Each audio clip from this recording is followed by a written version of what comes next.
Vamos a dar paso a la conferencia magistral de Brateps. El título es los frágitos de la disidencia sexual en la época de la globalización neoliberal. Para quienes no le conozcáis, Brad desde hace años es director del Departamento de Español y Portugués de la Facultad de Lenguas Modernas y Medievales de la Universidad de Cambridge y catedrático, ha sido muchos años catedrático de la Universidad de Harvard. Elegido para dar conferencias en Iberoamérica y España por la Fundación Fulbright y la Fundación Príncipe de Asturias, sus estudios y publicaciones destacan por ser innovadores en las varias facetas que abordan. Sus líneas de investigación son sobre la literatura española y latinoamericana del siglo XVIII al XXI, la literatura y el cine catalán, el cine iberoamericano, la fotografía y el arte, el África hispanoamericana, las teorías de la visualidad, perdón, la modernidad, la teoría crítica, los estudios de género y sexualidad, el pensamiento feminista, la teoría queer, las culturas urbanas, la migración y los estudios postcoloniales, entre otras. Como veis, es una línea muy variada y muy interesante. Os dejo con Brad. Muchas gracias, Nuria. Sé que han sido dos jornadas muy largas y les estoy profundamente agradecido que se hayan quedado. Quisiera darles las gracias, en primer lugar, a mi querida amiga Carmen Mejía, pero también a Juani, Aide, Caro, Leticia, Sara, Carolina, Maribel, Laura, Nuria, Dunia y Nerea, que han sido absolutamente fantásticas y bueno, ya las considero compañeras y colegas.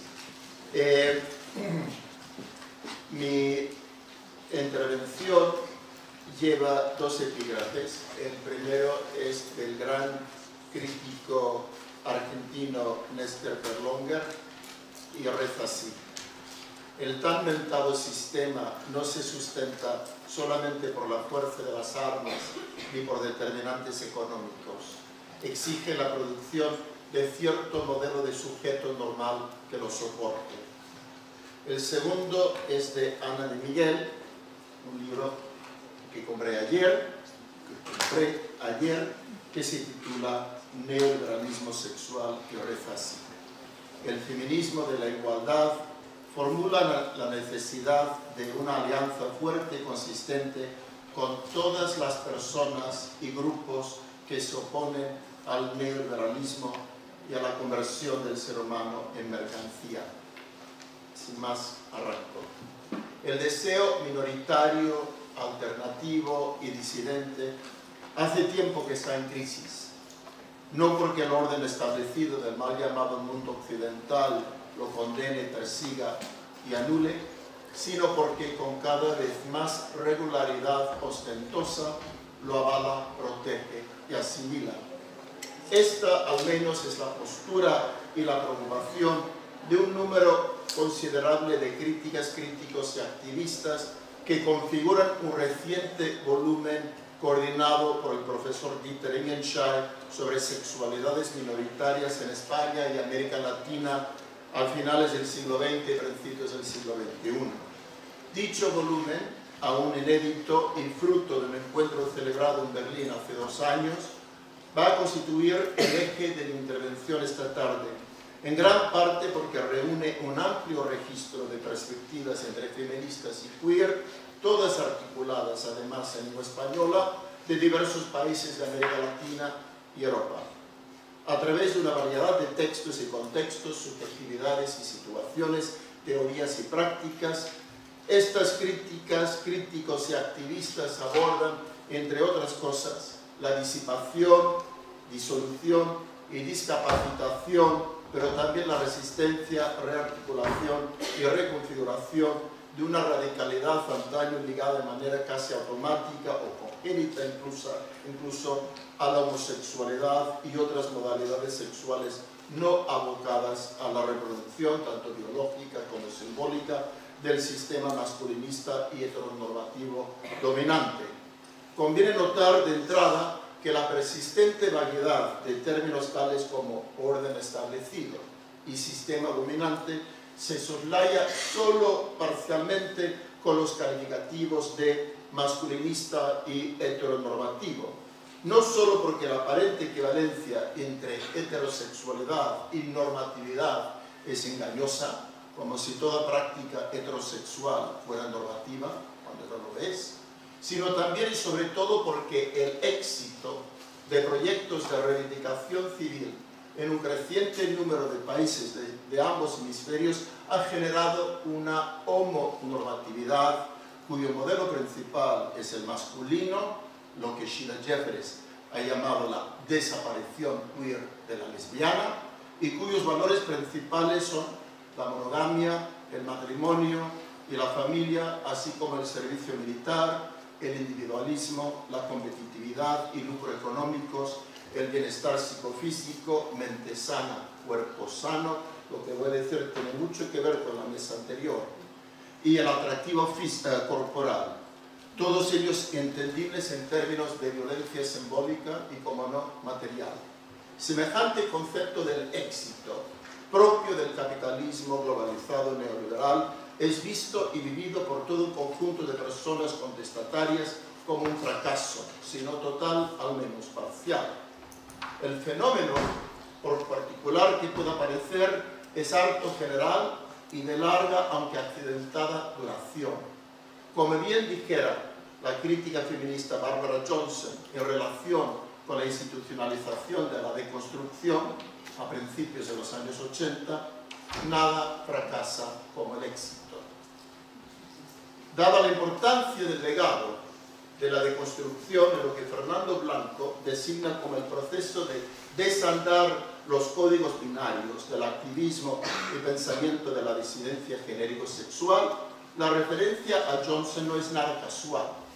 Informa no solo la voluntad de torcer y desmontar divisiones y jerarquías, sino también la preocupación por lo que se podría llamar el fráxito, neologismo con el cual pretendo designar menos una síntesis del fracaso y el éxito que una tensa y oscilante hibridación bastarda, palabra esta última con la que Havelock Ellis, el gran sexólogo inglés, calificara a finales del siglo XIX la entonces neológica homosexualidad.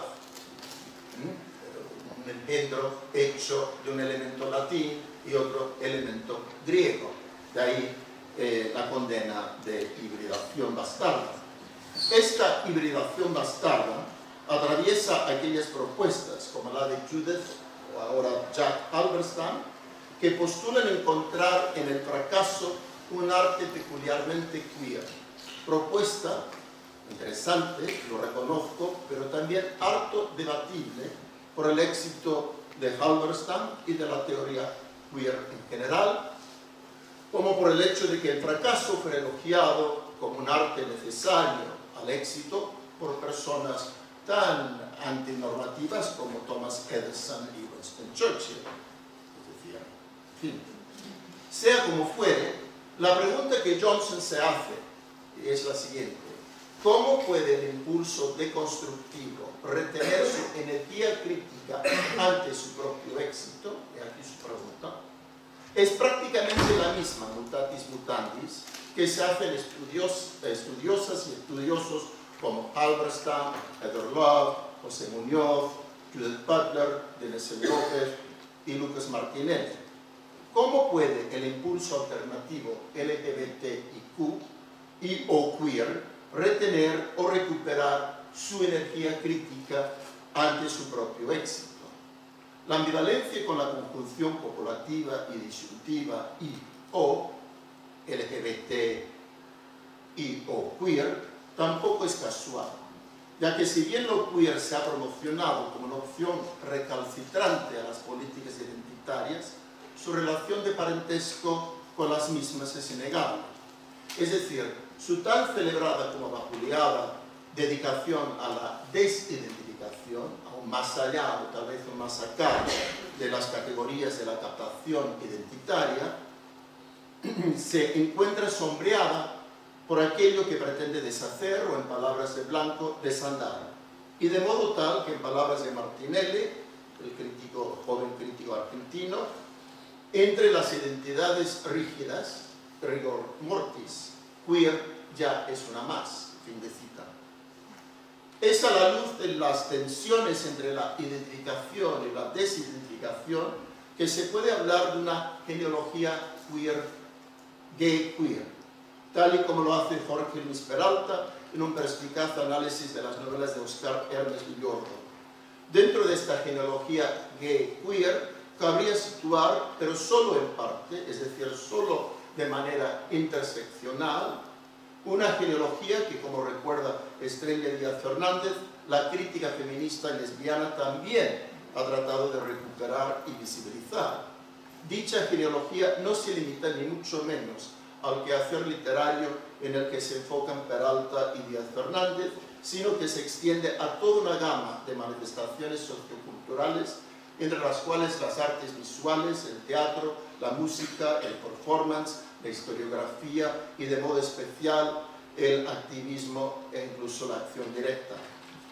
Lejos de ser una y unida, unívoca y unidireccional, se trata de una genealogía fragmentaria y dispersa, polívoca y multidireccional, de acuerdo con lo postulado por Michel Foucault, aunque no necesariamente con la meticulosidad gris y la paciencia documentalista que elogiara el historiador francés.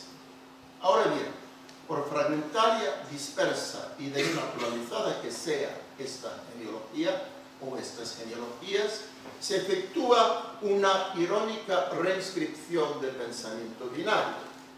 Según el crítico Bernard Chapuzot, y cito, por un lado, se desarrolla la cultura gay y lésbica como heredera del Gay Liberation Front después de 1969 y voz política para los derechos minoritarios, manteniendo un énfasis sobre los rasgos esenciales de la sexualidad en la formación de identidades y sus entornos sociales. Y por el otro lado, surge una oposición en la teoría queer, con cualidades más radicales de la disidencia y performatividad desestabilizadoras al crear cuerpos de género en su rechazo unánime de las estructuras normalizadoras de sexualidad e identidad. Fin de cita.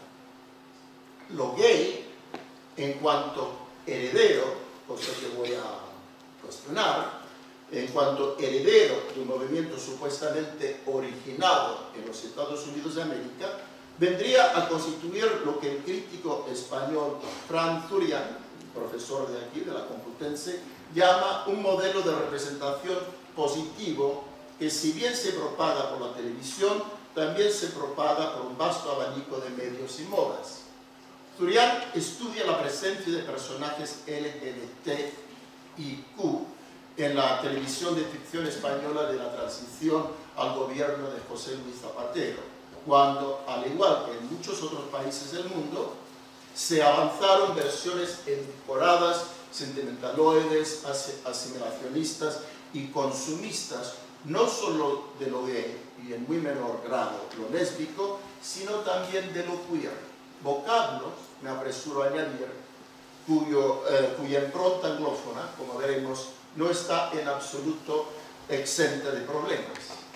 Es decir, a pesar de la oposición trazada por Chapuzot, entre muchos otros, lo queer, con toda su carga más radical de disidencia, tampoco se escapa de la maquinaria mercantilista. Estas versiones adecentadas y azucaradas de lo gay y lésbico, pero también de lo queer, se encuentran condicionadas, sin embargo, por otras amargas y acerbas que prevalecían como prácticamente las únicas posibles, al menos en grandes partes de la esfera pública, durante los años más duros del SIDA, aquellos en los que justamente las personas menos estadísticamente implicadas en el síndrome, a saber, las lesbianas, desempeñaron un papel absolutamente crítico, ético y político. Es aquí, en relación con la historia del SIDA que es también en parte la historia de la sexualidad postmoderna. Hemos hablado bastante de la salud, pero hay un trasfondo importante aquí. Y en relación con los práxitos de la disidencia sexual, donde habría que mencionar una relativamente nueva corriente crítica que cuestiona la proliferación de metáforas e ideas relacionadas con la disipación, la disolución y la discapacitación, la no futuridad y el fracaso, a saber, la teoría CRIP, o si se quiere, la teoría tullida. No sé si os suena, la teoría CRIP. CRIP proviene de la palabra inglesa cripple y es la contrapartida discapacitada a la teoría queer. Tiene mucho que ver con lo dicho en la mesa anterior. Como decía,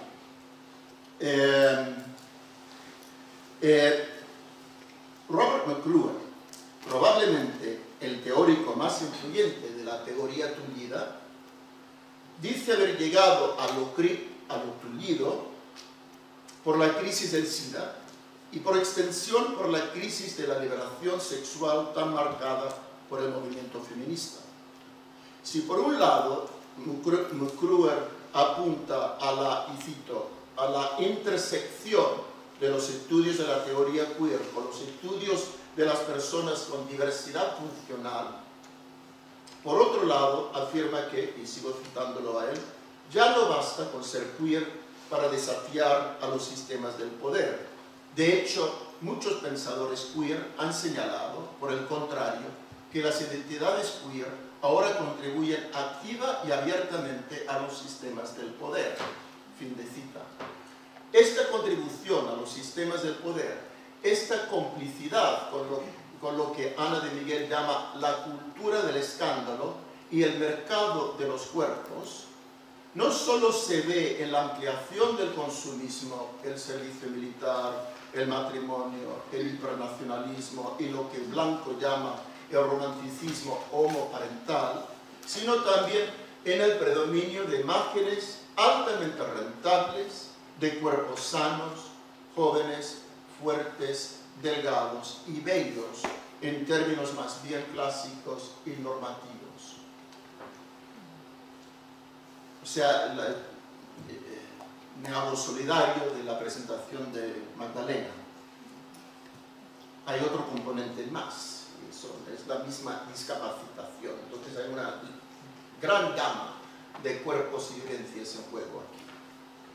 Dicho pronto y mal, la crítica feminista de la cosificación heterosexista del cuerpo femenino se soslaya en aras de la cosificación homoerótica del cuerpo masculino. Eso ya se sabe.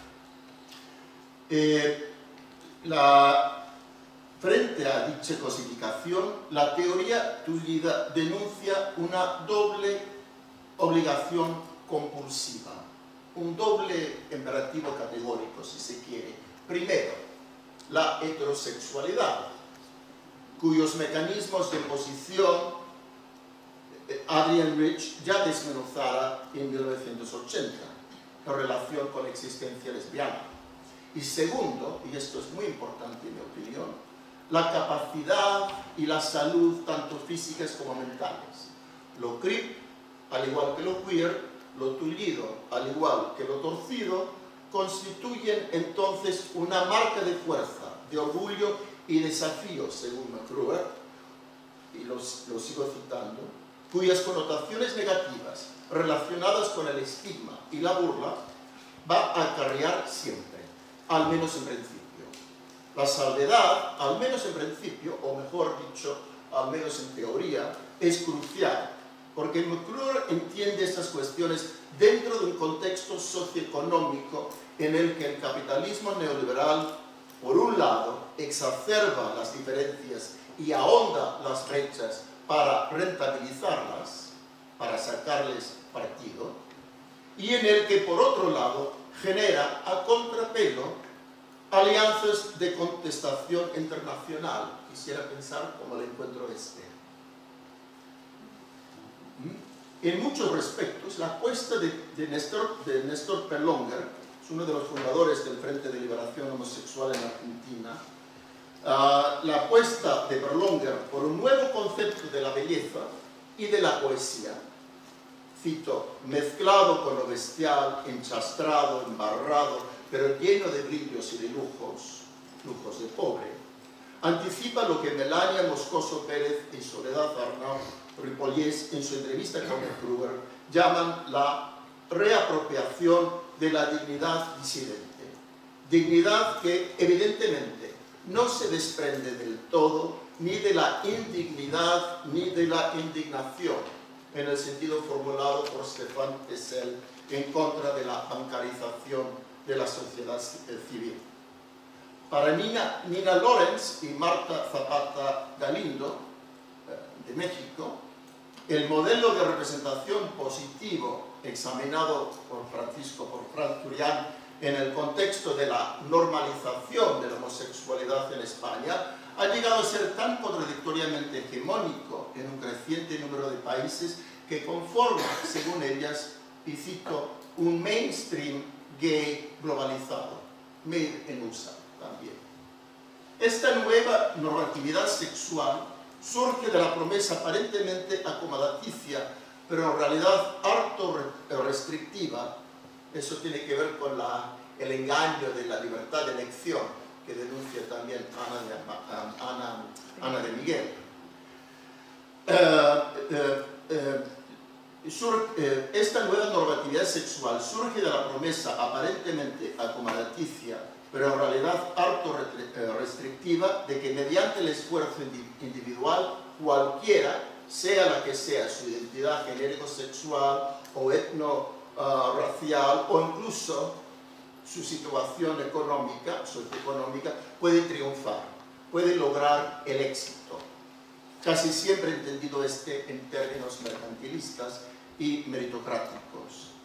Lorenz y Zapata echan mano de las teorías de Pierre Bourdieu para afirmar que surgen, y cito, nuevas alianzas entre las fuerzas del mercado y un nuevo grupo de clientes, a saber, una minoría privilegiada que se identifica solamente con su identidad sexual. Fin de cita. Se trata, en otras palabras, de la reconversión de una comunidad, en principio diversa, en un nicho de mercado y de la reconversión de una subcultura con toda la carga despectiva que comporta el término en un estilo de vida. Semejante estilización mercantilista genera, según Lorenz y Zapata Galindo, y cito, nuevos ideales del cuerpo y de la belleza que se ven influenciados por el aumento del consumo y las intervenciones de los medios. Fin de cita. Como bien saben, el impacto de estos estándares de belleza y moda homogéneos en clave gay y o queer y heterosexual también, dista mucho de ser superficial, ya que se inscribe en cuerpos y comportamientos políticos y económicos, sociales y culturales. Es en este respecto que junto con los nichos de mercado y estilos de vida, emergen y se consolidan grupos de presión, los llamados lobbies gays. Esos lobbies, estudiados por Fernando Blanco y Alfredo Martínez Espósito, entre otros, se apartan, como el mismo nombre, lobby, indica, del activismo callejero y desde luego de toda actuación calificable de hedonista o promiscua, antisocial o antipatriarcal, para adecentarse y así adentrarse en los vestíbulos y despachos del poder político institucional.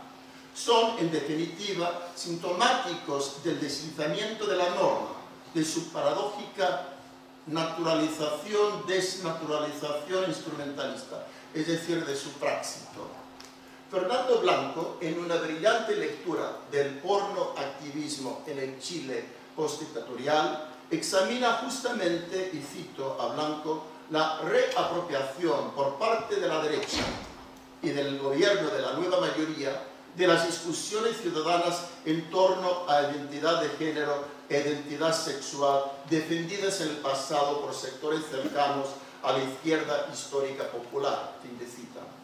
Sin negar los logros en la esfera legislativa en Chile y otros países de América Latina, especialmente Argentina, Brasil, Uruguay, México y Colombia, Blanco sondea las contradicciones y retos que el paradigma normalizador y el modelo optimista de reparación acarrean en la época de la globalización neoliberal.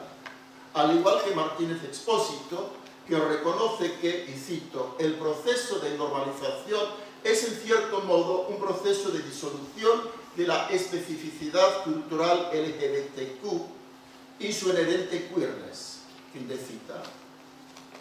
Al igual que Martínez Expósito, Blanco se detiene en unas actividades y actuaciones que luchan en contra del menú liberal de orientaciones y gustos impuestos por el liberalismo económico y político. Una figura emblemática de dicha lucha es el recién fallecido Pedro Lemebel, una de las voces más agudas de la resistencia contra la imposición del modelo único economicista en el ámbito de las sexualidades disidentes y un apasionado defensor, esto es bien importante, del legado feminista. Se enfrentó con Beatriz o Paul Preciado en un ambiente muy caliente, por así decirlo, en Santiago de Chile. Y dijo, no, el feminismo ha sido absolutamente crucial y crítico para el movimiento de reivindicación homosexual en el Chile pinochetista y post-pinochetista. Para Lorenz y Zapata Galindo, Lemebel desarrolla un discurso queer alternativo a través de su llamada Low Queer Art. Esto es de Lorenz y Zapata Galindo, y manifiesta su disgusto en el gusto del mainstream neoliberal.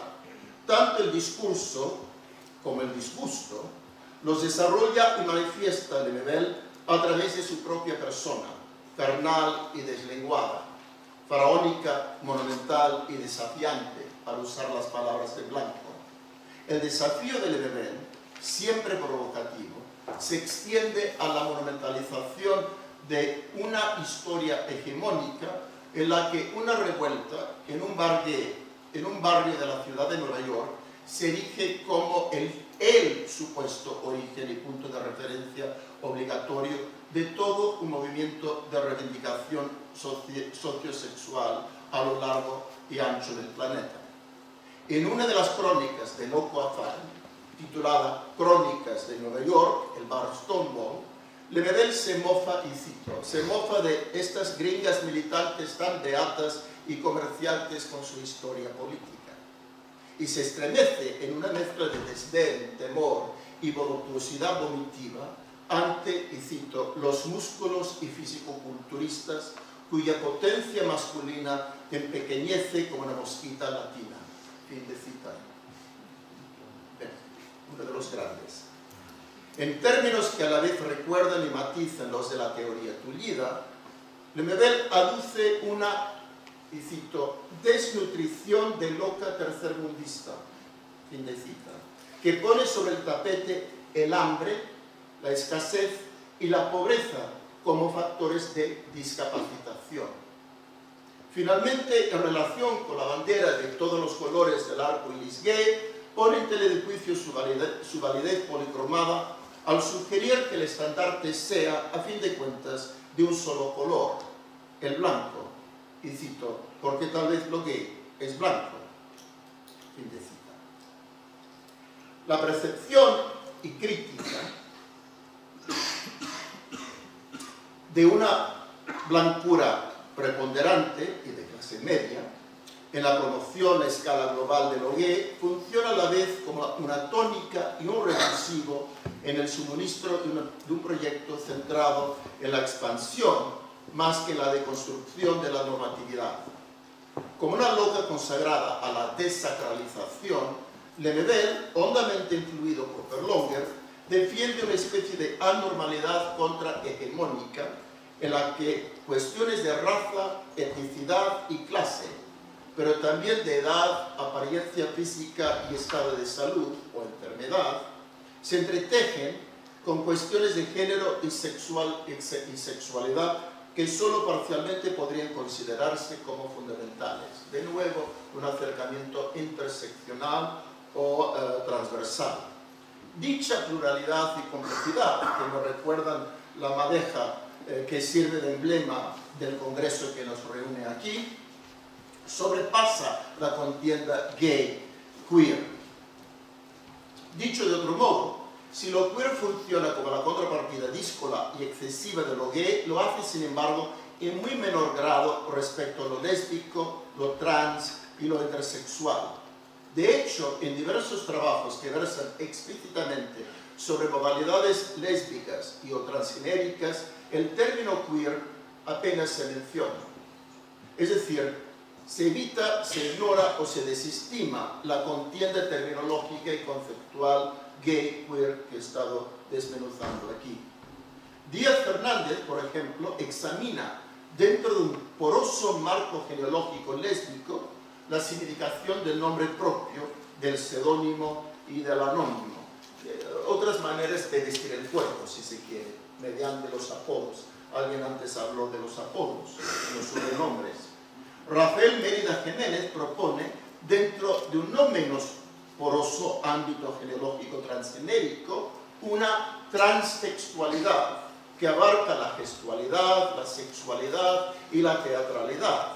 Elena Madrigal, por su parte, se adentra en lo que designa como el universo literario zapoteco, en el que la transcripción, la traducción y sus límites confluyen en procesos de resistencia indígena. Ya tenemos una gama muy diversa de cuestiones. La diversidad sociosexual que apoya y avanza Madrigal es especialmente importante, a mi entender, puesto que implica una diversidad sociolingüística que supera la contienda LGBTQ y en la que términos como mushe y ñugui figuran de manera destacada. La traducción de estos y otros vocablos pertenecientes a lenguas indígenas, pero también al español en todas sus variantes, en las que insistía el propio Berlonger, no solo corrió riesgo tradicional de traicionarlos, sino también de borrarlos en aras de un puñado de términos y conceptos de procedencia anglófona y en menor grado francófona. Debo decir que llevo años haciendo mi trabajo intelectual en español y en castellano y en catalán, muy a pesar del sistema que rige en el Reino Unido. Es en este respecto que Fernando Blanco tiene razón al notar la importancia de la autorreflexión sobre los propios lenguajes y discursos con los que se aborda el desafío de sostener la diferencia sexual en lo público y lo simbólico renuente a la normalización liberal. Fin de cita. Gran parte del desafío estriba, seguramente, en la omnipresencia en los estudios y debates sobre sexualidades alternativas de términos tales como mainstream, performance y los ya ampliamente inventados gay, queer o incluso queer. Palabras que, como he dicho en otro ensayo mío, no tienen calle o historia fuera de ámbitos angloparlantes y, como apunta Martinelli, no nos incomodan. La atención que Madrigal dedica a personas y personajes sexodiversos es extensiva, pues, a personas y personajes lingüidiversos, palabra suya, y forma parte, a mi entender, del proyecto de tejer redes y transformar realidades que anima el Congreso presente. Nombrar es siempre un peligro, observa el crítico brasileño Denilson López, para quien, y cito, la utilización de queer sigue siendo algo restringido en los circuitos académicos, y para quien, sigo citando a López, la falta de traducción lingüística podría bien ser un indicio de una falta de traducción intelectual. Fin de cita. La diversidad lingüístico-cultural difícilmente se puede contentar, pues, con la consolidación de queer como signo privilegiado de la contestación política. De ahí que Lorenz y Zapata Galindo hablen desde una postura feminista de la necesidad de reconocer y criticar una norma queer globalizada en el norte, y de ahí también que insistan estas mismas dos críticas, en la necesidad de avanzar un queer alternativo, siguen empleando el término a su pesar. Un queer alternativo a lo queer globalizado sugiere, desde luego, un proceso de desplazamiento y de torcimiento, un rizar el rizón, que recuerda la imbricación movediza de la norma en cuanto límite y de la transgresión.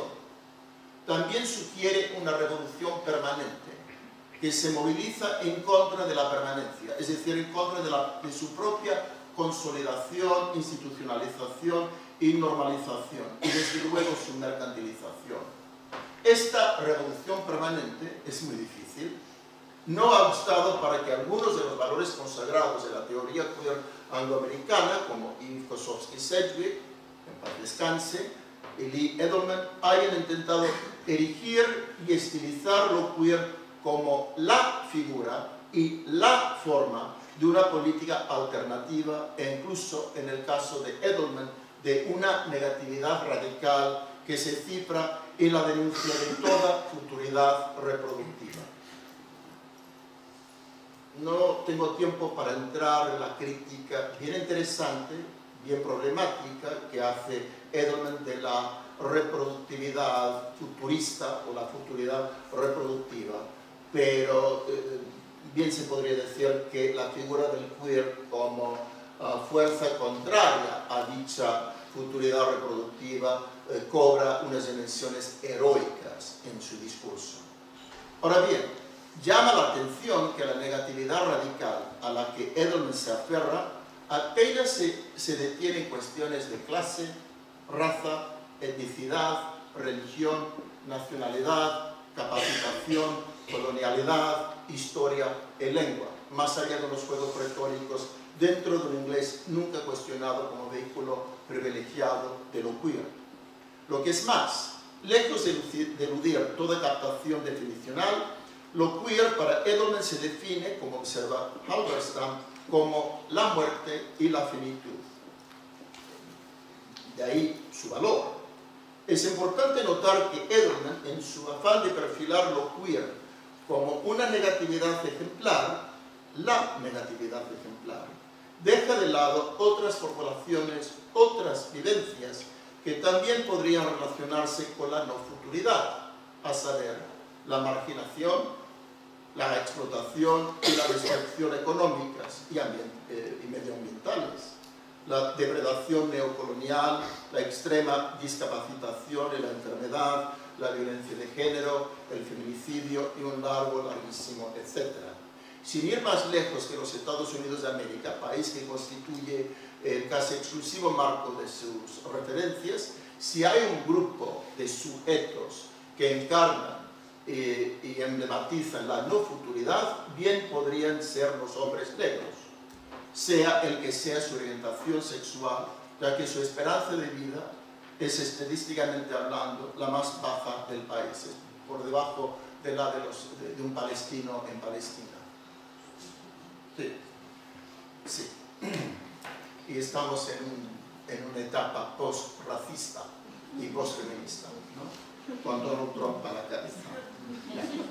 Algo parecido puede decirse de muchos discapacitados enfermos, para quienes, en la opinión de Mary Lisa Johnson, la retórica, y cito a Johnson, la retórica del fracaso y de la no futuridad tiene unas implicaciones demasiado literales para que puedan estilizarse como un arte deseante y hasta deseable. Es en este respecto que me atrevería a seguir desesencializando lo queer, al desligarlo, al menos en parte, de las relaciones entre personas del mismo sexo. Relaciones que atraviesan la obra de Edelman y de modo distinto la de Halberstam, quien califica de decididamente unqueer o no queer la novela Trainspotting del escocés Irvine Welsh, a pesar de centrarse esta en un grupo de jóvenes marginados enganchados a la heroína y sin futuro. Esto tal vez es posible que sea la parte más difícil de mi charla. Un intento casi al estilo de Pasolini de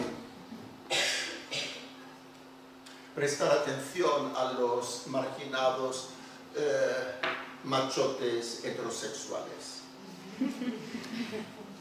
Los pobres, los que no tienen donde caerse muertos. No me refiero a los trolls, que conste.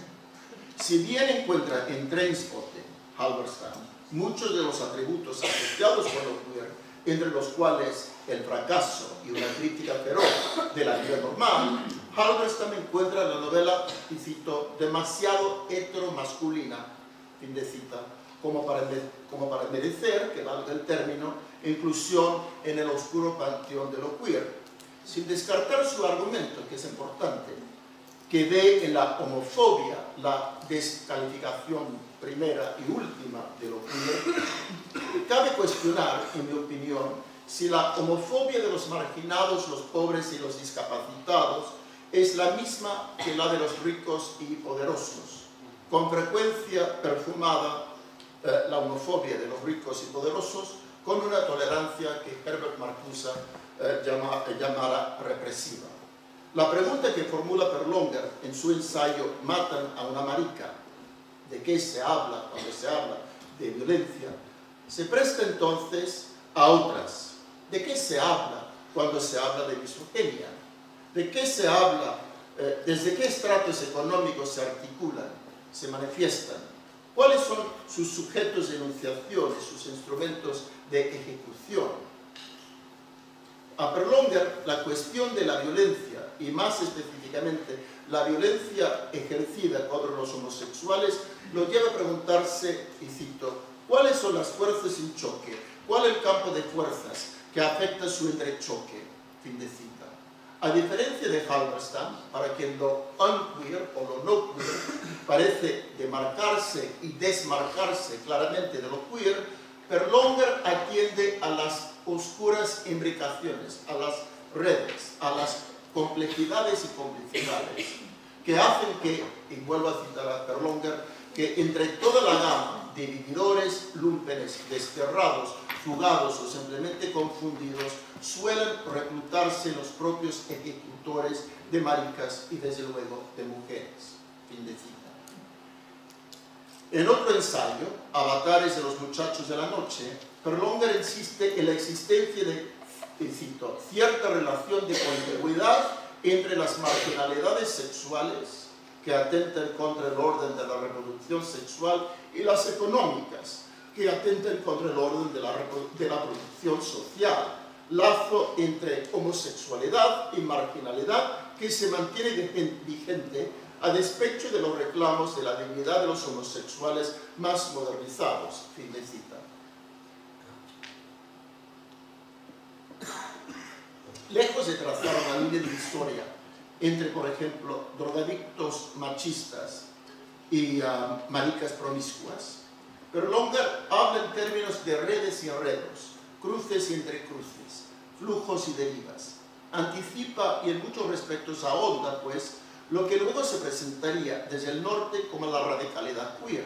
Eso es anterior a la formulación de lo queer. Declarando que, y cito a Berlonger, es preciso evitar la tentación de pensar los personajes de esta red de tránsitos en tanto identidades, para verlos en cambio como puntos de calcificación de las redes de flujo, de las trayectorias y los devenires del margen. Fin de cita. Consciente de los peligros de una formulación excesivamente teórica, precisa que estas redes de relaciones, y vuelvo a citar a Berlonger, no se limitan al plano abstracto, sino que se denotan en las solidaridades prácticas que se establecen entre los diversos marginales. Fin de cita. Mediante la referencia a las solidaridades prácticas, en medio de un discurso más característico del aula que de la calle, que es su lugar, Berlonger deja abierta, en el sentido de irresuelta, una problemática que Halberstam parece clausurar. Dicha problemática también acarrea todo un reto, el de no conceder a los poderes fácticos, sin más, esa mano de obra heteromasculina, homófoba, misógina y racista que constituye la base militante de políticos fraccionarios a lo largo y ancho del mundo. Es un reto realmente importante, creo yo. En términos más polémicos, lo queer y el reto radical que presuntamente encierra no abarca solo a la loca, sino también al marginado, en toda extensión del término, al delincuente que la agrede, a la marica, situación admirablemente descrita por el propio Pedro Lemebel en una crónica de La esquina es mi corazón, titulada Las ampolas también tienen espinas, y que guarda una relación tanto temática como retórica con Matan a una marica de Perlonga, y que dramatiza la conjunción de misoginia y homofobia que la antropóloga Gail Rubin identifica como pilares estructurales del orden patriarcal, a lo cual habría que añadir, en mi opinión, la transfobia. Bien, ya estoy más o menos en la recta final, se van a alegrar. Dieter Ingenscheid, el editor de muchos de los ensayos que he estado citando, reconoce que no hay uniformidad, sino tensiones y discusiones, y que las transiciones y rupturas, formulaciones del fracaso y de la no futuridad, pueden variar, y de hecho varían considerablemente de país en país, de región en región, de poblado en poblado, de barrio en barrio, y, como no, de persona en persona. Reconoce, además, que el gran tema de la cultura de la memoria, inevitablemente involucrado en concepciones de futuridad y de fracaso, es una importancia especial en aquellos países que han experimentado regímenes dictatoriales y desapariciones masivas.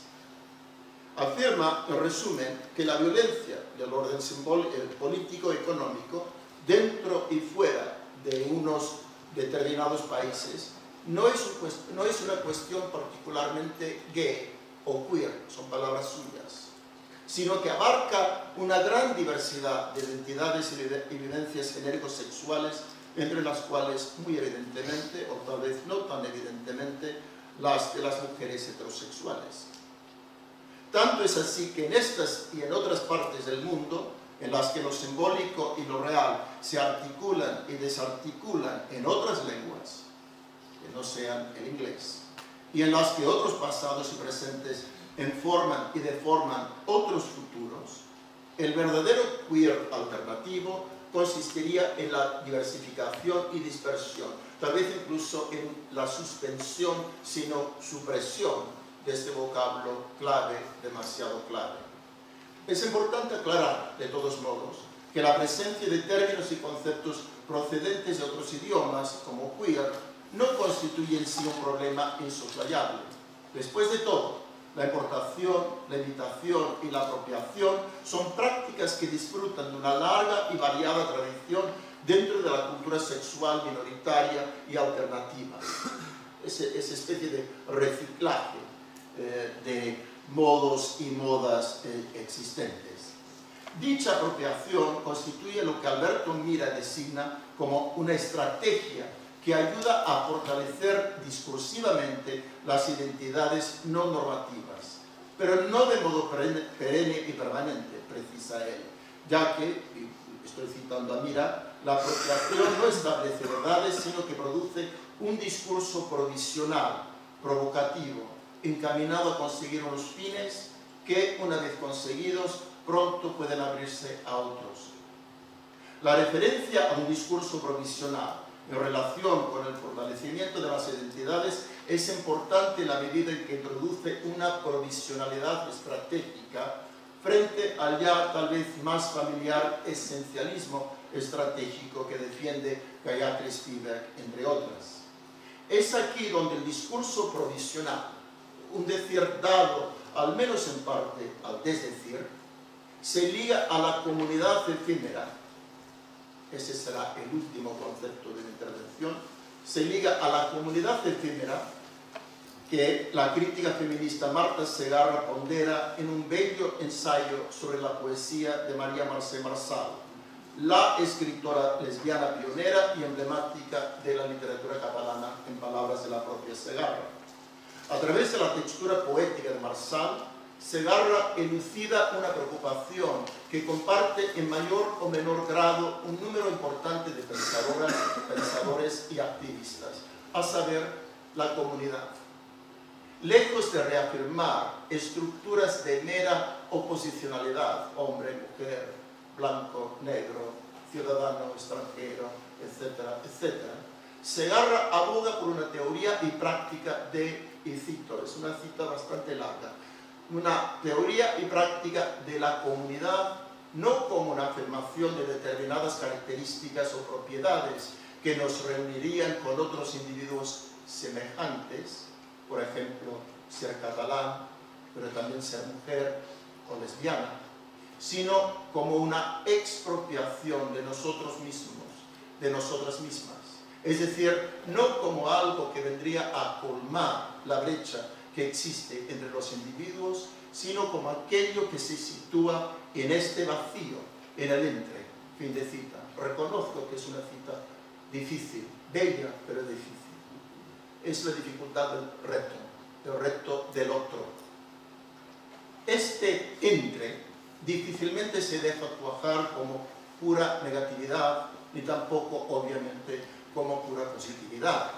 Más bien señala el espacio y el tiempo de la mixtura, la diferencia, la interseccionalidad que promueven Lorenz y Zapata Galindo, para quienes la disidencia sexual y las sexualidades minoritarias no se pueden desligar de, y cito, todas las categorías de desigualdad social y económica. Fin de cita. El entre, que para Berlonger es donde entra un devenir que no va de un punto a otro, el entre, repito, señala, en fin, la mutabilidad, siempre coyuntural, situada y desigual, del poder y de la resistencia, del éxito y del fracaso, del práxito, pues. Porque si los logros y avances en el ámbito de los derechos civiles pueden significar el fracaso y la discapacitación de la disidencia más radical, este mismo fracaso, esta misma discapacitación, sintetizada en conceptos como el posfeminismo o el posracismo o la normalización de lo antinormativo, pueden significar un éxito a contrapelo, un éxito nunca exitoso del todo, es decir, la resistencia que se resiste, que resiste. Por eso, un éxito nunca exitoso del todo, y por eso mismo siempre atento a la importancia de la crítica, de la resistencia y de la lucha, sean los que sean los términos, las siglas o las lenguas que se empleen. Muchas gracias.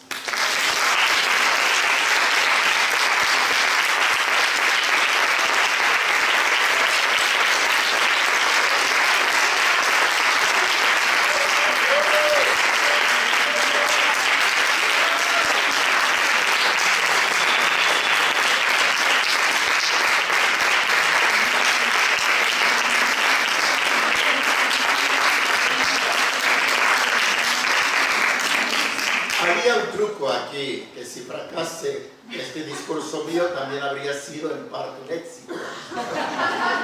Pero bueno. ¿Queréis hacer preguntas a Brad?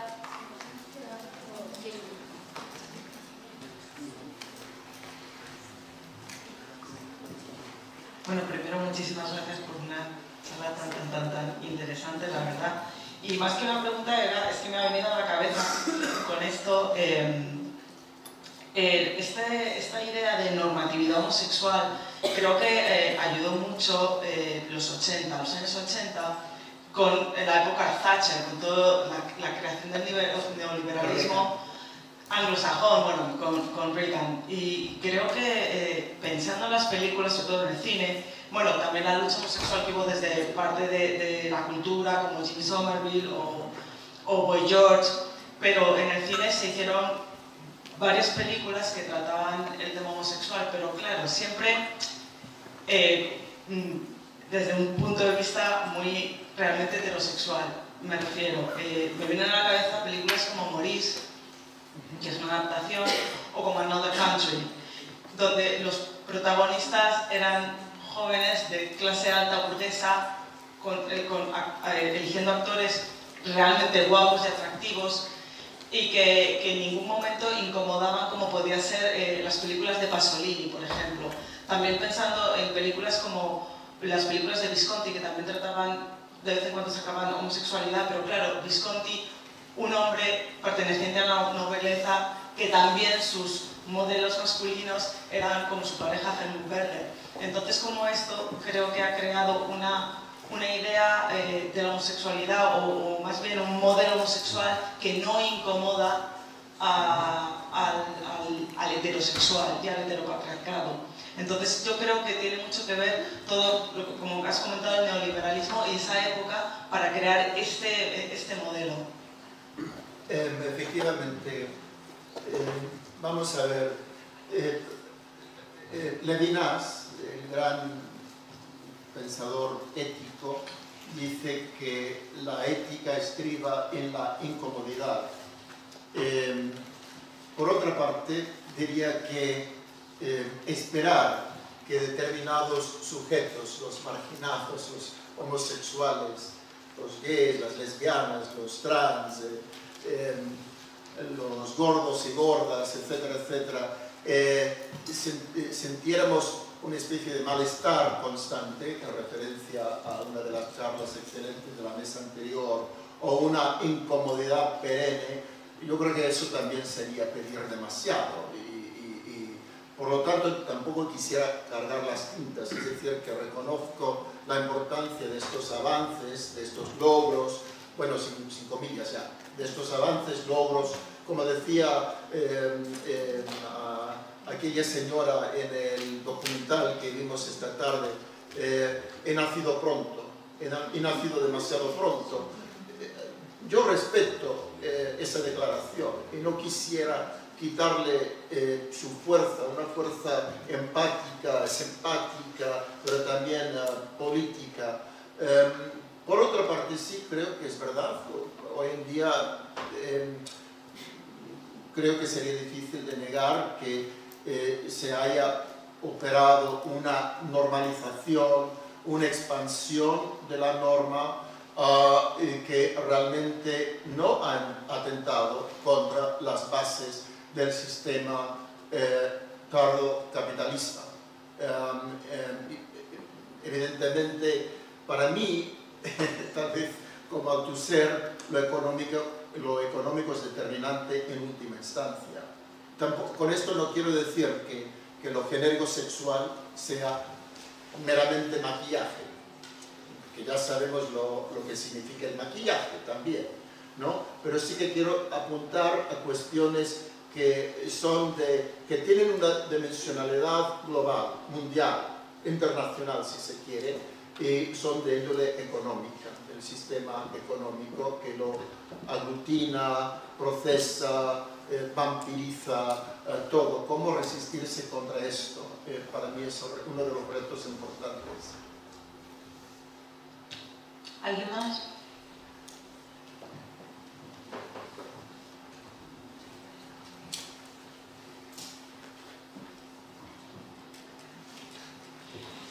Bueno, muchas gracias. Lo primero de todo, yo quería también pues, hacer un comentario también como más o menos como lo mismo que ha dicho la compañera, para que me dijese también tu punto de vista. Creo que hoy en día, y también conectado con la mesa anterior sobre lo que se ha hablado de las redes sociales, creo que, por ejemplo, las redes sociales y toda la imagen y todo lo que se está haciendo, todo el cuerpo que se está vendiendo, creo que la imagen gay que se está vendiendo ahora está muy al servicio heteropatriarcal, como que se vende un gay que tiene que estar muy masculinizado como para poder perdonar el que sea gay y decir, bueno, pues compenso mi sexualidad con ser hipermasculino para que al final el hetero lo acepte. Y solamente era ese el apunte que pensáis, porque yo pienso que es así, que se está perdiendo la diversidad gay. Estoy totalmente de acuerdo con esto. Por otra parte es interesante porque los gays que salieron del armario, que se echaron a la calle con la revuelta de Stonewall, ya tienen sus añitos, los que no se murieron, ¿no? Por lo tanto, el fenómeno del envejecer, que yo en esto soy un poco como Spock de aquella serie de películas, todo lo encuentro interesante porque me está pasando a mí también. Y veo esto de los cambios corporales que, como digo, encuentro interesantes. Por otra parte, sí que es verdad que se ha consolidado una imagen, unas imágenes, tal vez un imaginario muy restrictivo de cuerpos musculosos, jóvenes, simétricos, perfectos. Hay movimientos de resistencia, como hemos visto en la mesa anterior, menos mal, pero esto sigue siendo lo que predomina. Y creo que es importante que nosotros y nosotras luchemos a favor de una expansión, no de la norma, sino del imaginario, ¿no? Tal vez del mismo orden simbólico, como dijo alguien esta mañana también. Sí, gracias.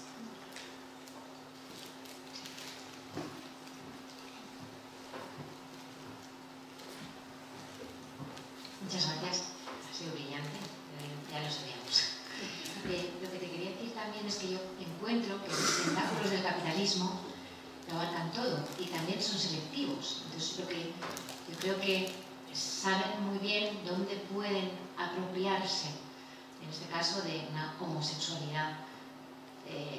Y lo que también a colación lo que decías tú, pues esos cuerpos hipersexuados pero masculinos, todo un mercantilismo a su alrededor, pues todo ello al final yo creo que el capitalismo es muy listo, muy hábil, o sea, tiene muchos años ya de experiencia, sabe.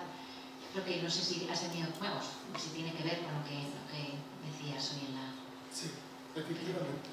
Sí. De hecho, cuando la colega estaba hablando de fit girls, que yo vivo en el Reino Unido y yo no conocía ese término, pensé en los fit boys también, ¿no? En la contrapartida masculina del fenómeno. Sí, efectivamente, yo creo que uno de los factores importantes aquí tiene que ver con la cuestión del bienestar y el desmantelamiento de la sociedad del bienestar.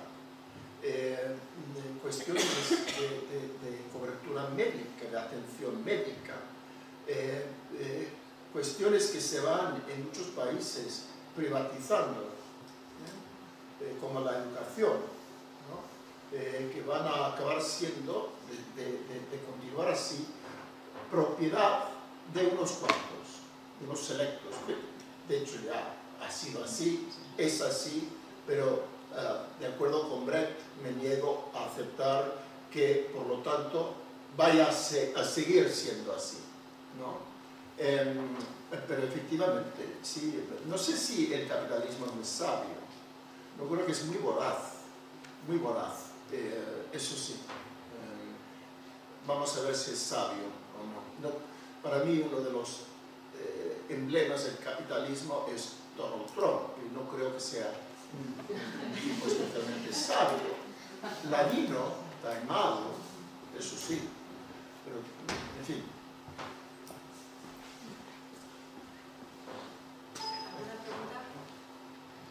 ¿Alguna pregunta más?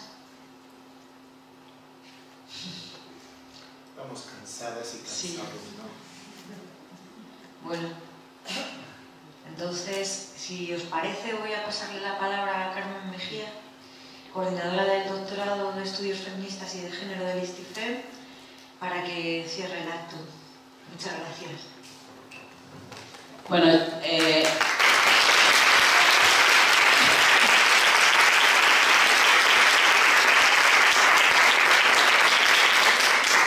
este aplauso yo lo iba a pedir para hablar, ahora le vamos a volver a aplaudir. Mis felicitaciones por esta conferencia, que ya esperábamos que iba a ser así, pero creo que las expectativas se han cumplido y las has desbordado. Muchas gracias, Brad.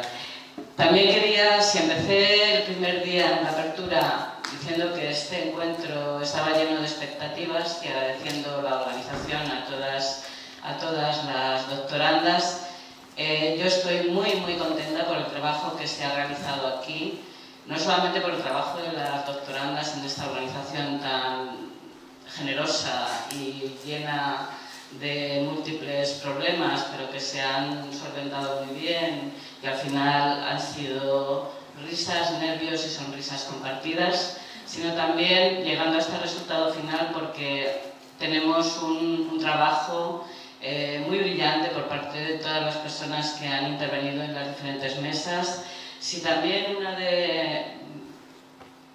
un objetivo de este congreso, tejer redes, ya estaban tejidas por todas las personas que han venido de las diferentes partes de España y de Europa y de Hispanoamérica, también creo que ha habido propuestas de transformar las realidades, ¿no? Entre muchas de las propuestas las habéis hecho vosotras y vosotros en vuestras distintas intervenciones, y yo creo que Brad está haciendo otra propuesta de transformar realidades, ese crear imaginarios, ese poder vivir en una sociedad diferente, en una sociedad donde las minorías sexuales estén reconocidas sin problemas.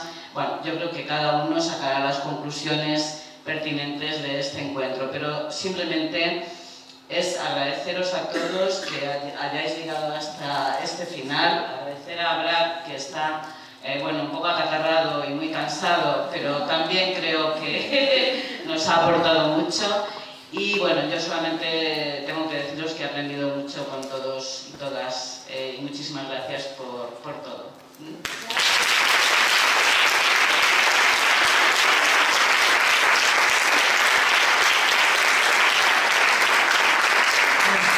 Recordaros a todas y a todos que queda una actividad en el espacio La Mala Mujer, en la calle Mesón de Paredes, número 76, y es la proyección del proyecto Sin tu permiso, nosotras en la escena punk y hardcore estatal. Gracias.